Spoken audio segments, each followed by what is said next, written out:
on how we should move forward first.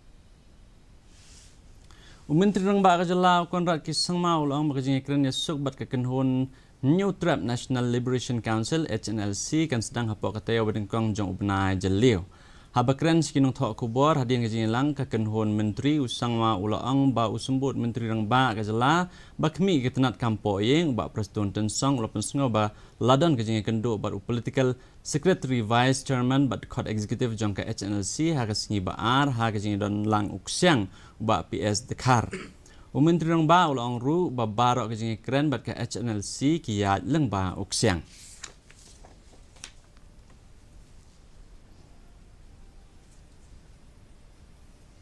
Well, the talks will start. Let the interlocutor discuss and let the government be there. I think it will not be proper for me to come in and say that. As I said, it's not from my point. There's a process, there's a procedure.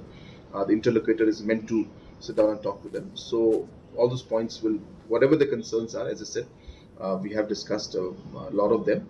But let the formal talks first start. Presiden Rangbah ka VPP ba